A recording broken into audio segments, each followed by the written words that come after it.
Okay, so we are back with section 2 of chapter 2 notes.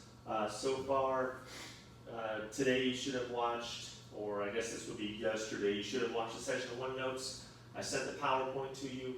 You have all of the notes as well, so we're simply going to go over the section 2 part just to give you a little bit more information in terms of what we're talking about. I've also wanted to say that I still need several of you to turn in your chapter 1 test. If you have not done this, I'm going to have to be reaching out to you personally soon because I need to be putting grades in and updating grades so you can see your progress and see how you're doing in class. And I'd like to post those grades as soon as possible so that you can see how you've done. This will get us all the way through chapter 1 and pushing us into chapter 2 here. So let's talk about this for the next, about 9 or 10 minutes so we can discuss what's going on. Yesterday we finished up talking about certain things that we have, like belonging to groups and the sense of belonging and the importance of belonging to those groups. Now we're going to look at places where you have these training grounds, they call them, for society. And there are 3 basic things we're looking at, okay?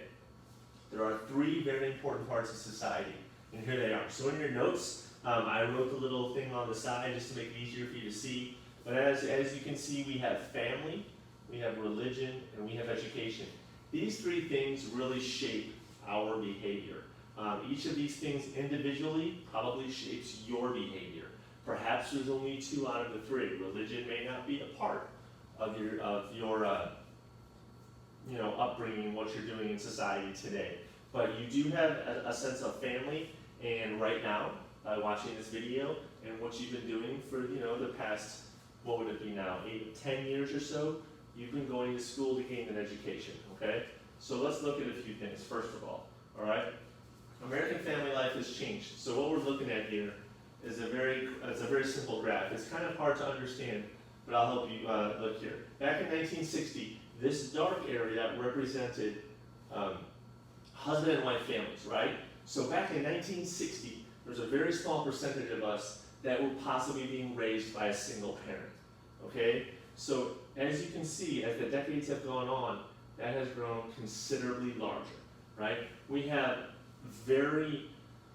a large amount of single families, single parent families, and those single parents have to work, and a lot of pressure is placed upon you guys living in these households at times.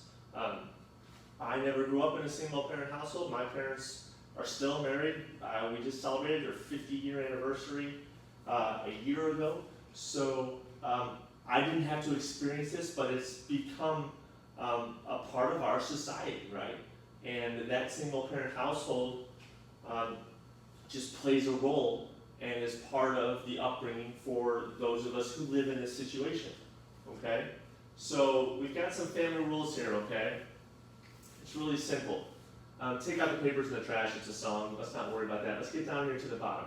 It says, what are some other rules that carry over to laws in our society? We wrote down 3 basic ones for you right there, okay? Cleanliness is something that you learn at a young age that tends to carry into how we act as people in society. Thou shalt not kill. We're taking a commandment from the Bible for those of you who are Christian that carries over as you grow up into society. And then I put honest and trustworthiness as 3s and 4s. I mean, these are basic laws that we hope to follow, right? That these are values you hope to be instilled within you at a young age with the help of family, with the help of religion, and with the help of your education, okay? So let's look at religion really quick. So for those of you who follow faith, I myself I was raised Catholic. I went to a Catholic grade school, and I am now a part of our local UCC church, United Church of Christ. So still Christian, still the same Bible, just a different way of worshiping. So what are some needs, though, that are filled by your religion? If you look at your notes, it comforts you in times of sorrow. You try to find answers to certain spiritual questions that you can look to. Perhaps your pastor or priest is able to answer those for you. Of course, there's a sense of belonging. There's a feeling of community, and there's these moral standards that you have to follow. We have not been able in my family to go back physically to church yet because of the pandemic, right?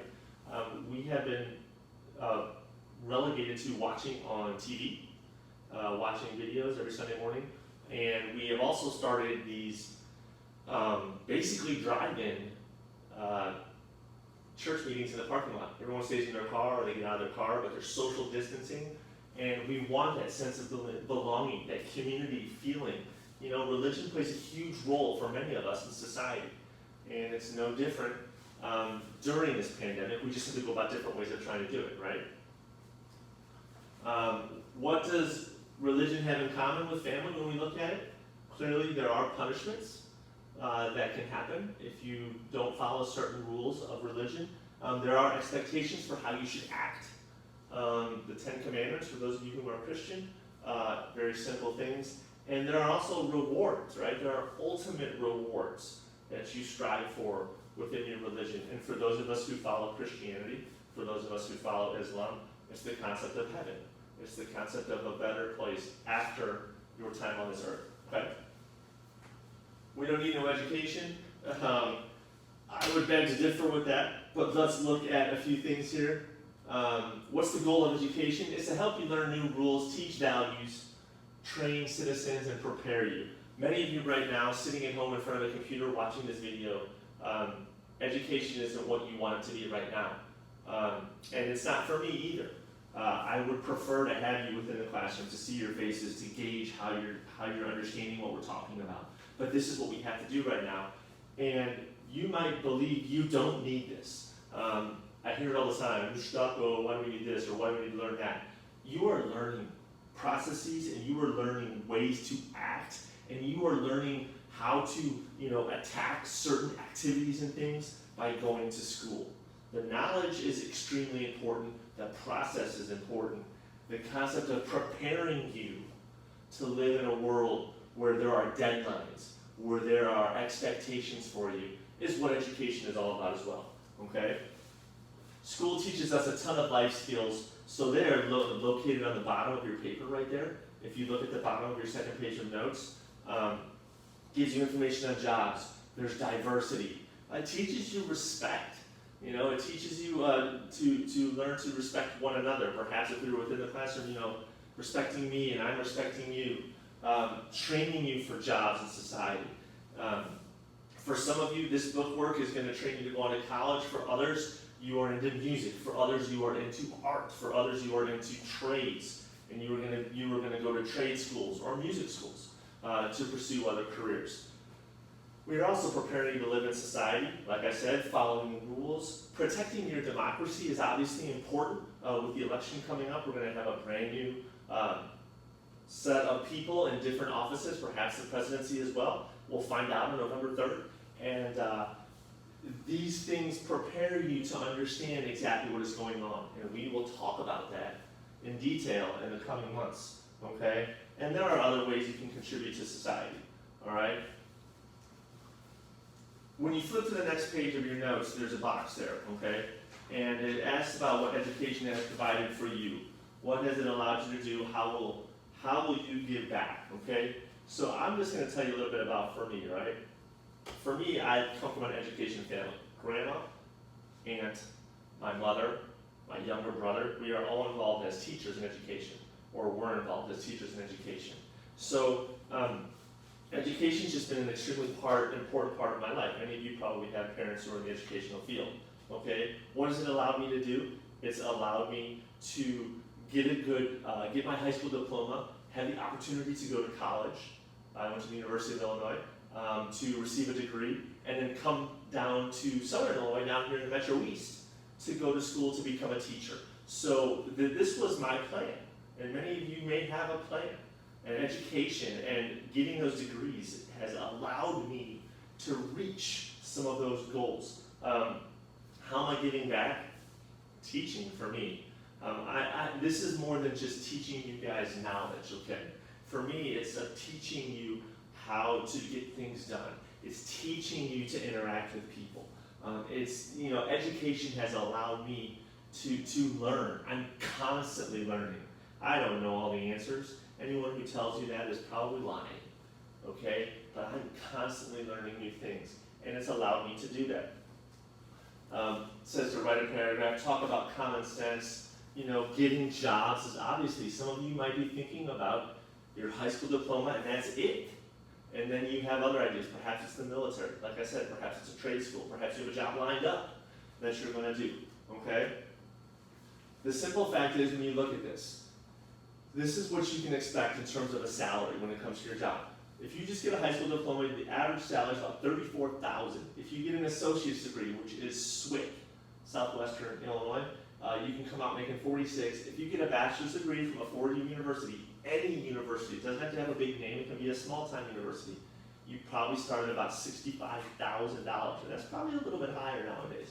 Okay? So the question is, what do you want to do? Do you want to earn a minimum wage job, which you can do? You can receive health insurance with some of those jobs, and you can make a living, or are you looking to make upwards of hundreds of thousands of dollars if you have the right tools, right? And it's not just about degrees, like I said. Some of you have talents in art and music. Some of you will go into the military and perhaps become what they call a lifer in the military for decades. It just depends on what you want to do, but education is going to play a huge role, okay? How do education, family, and religion fulfill them? Again, to wrap it up, you're learning things. You're being taught values here in school, in church. If you go to church, for me, it's on the TV screen when I see my pastor Andy up there talking, okay? Families help you to establish rules, right? There are rules in your home that you have to follow. You are becoming skilled and educated by going to school, interacting with your family, learning about religion. Sense of belonging makes you happy, okay? To have that sense of belonging. And then there are laws that you follow that might be written down on a piece of paper, like for the government, but there are also unwritten rules that you are learning as you grow up. That's what we're going to stop for today. I want you to look over these notes. This PowerPoint is powerful because it really kind of, where do you want to land is something to think about as we keep pushing forward. Get your stuff done. Please turn in all the stuff from chapter 1. Keep working on chapter 2. I know it's hard to just watch these videos, but we're going to get through them. Hopefully we'll be together soon. And if you have any questions or concerns, please reach out to me, okay? I'll talk to you guys soon. Have a good day. Bye.